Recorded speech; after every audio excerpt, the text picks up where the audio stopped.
This is KGW News at Sunrise. Coming up, severe weather slams Washington as flooding stranded more than a dozen people.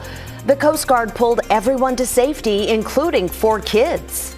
Then signed, sealed, and delivered. Oregon Governor Kate Brown was there to see President Biden officially sign the infrastructure bill into law. We're going to look at what portion of the money is coming to Oregon. Plus, I mailed out a letter and it came back home to me.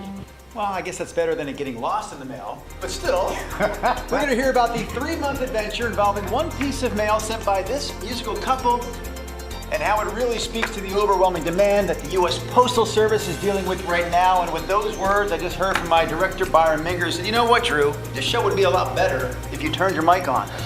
Turning on the mic right now. preparation is the key.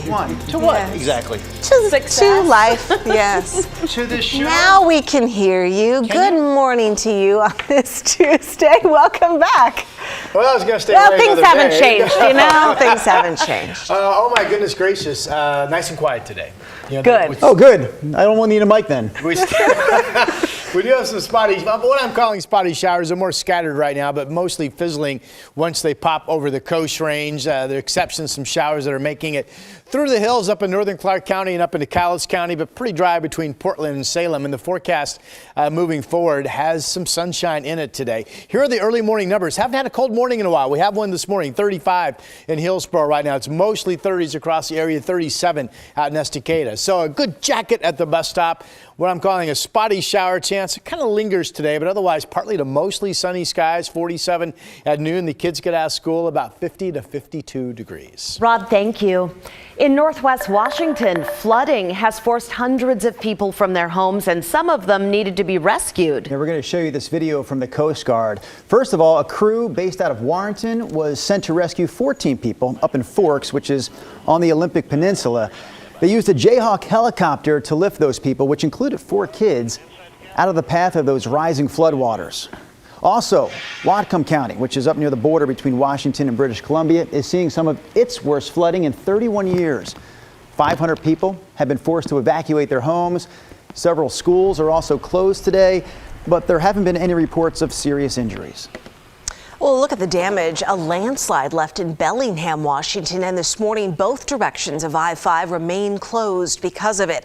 Washington State Patrol said it left 1 man with minor injuries. 3 cars were damaged. Crews spent the night getting them out of the cement-like dirt. Crews are expected to clear out the fallen trees and debris before those roads reopen. Now, while the flooding has subsided in Oregon, boy, the wind was hitting the coast yesterday. This is Clatsop Spit. They saw gusts of almost 70 miles per hour. Things have died down now. The high wind warning has expired and there haven't been any major reports of damage. But at one point, there was about 1,000 customers without power. And for the latest on the weather situation all around the Northwest, look for updates on air on KGW.com and with the KGW mobile app. You can also use the app to send us your weather pictures. Just look for the Near Me icon. All right, we're going to turn now to what was really a scary situation for students and parents at a Salem school. A student brought a gun to Stevens Middle School. It was one of 2 weapons that staff found on students yesterday. Alma McCarty has more from the principal and police. On Monday morning, Salem police were called out to Stevens Middle School after staff there reported that a student had a handgun hidden inside their backpack. The student was arrested and taken to the Marion County Juvenile Detention Facility, facing menacing and possession charges for unlawfully having the gun in a school building.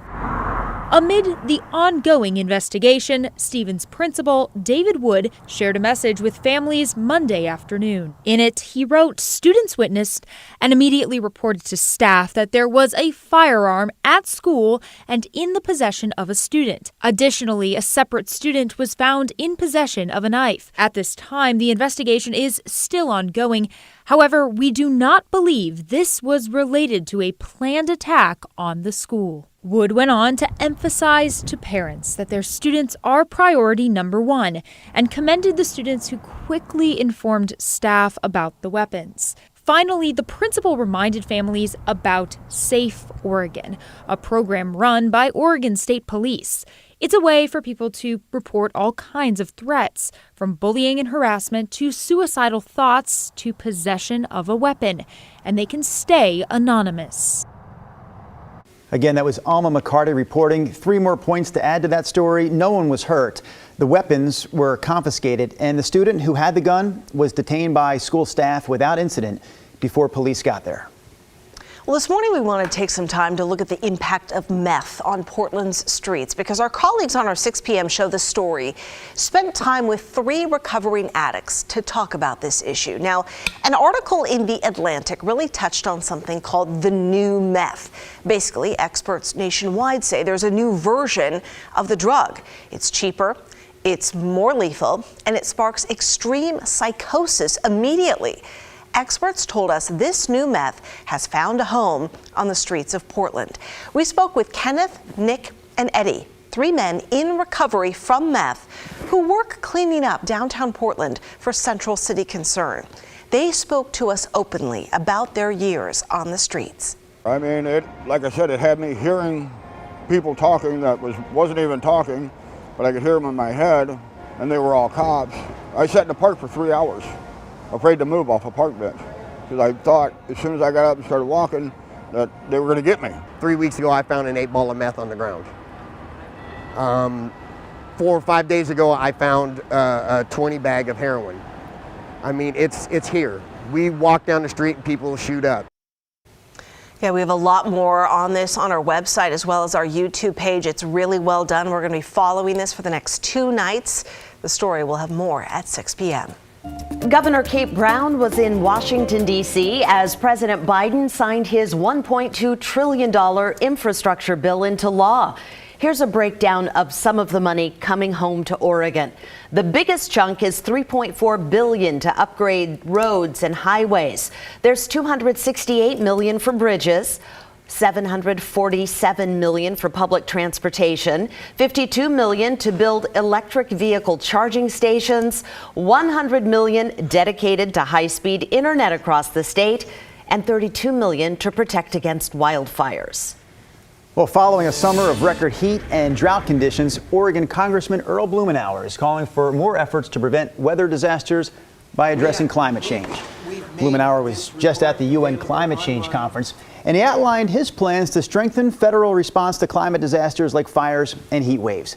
It's all in a brand new report that analyzes the impacts of various climate disasters around the country and also examines the federal government's failure to properly prepare and respond.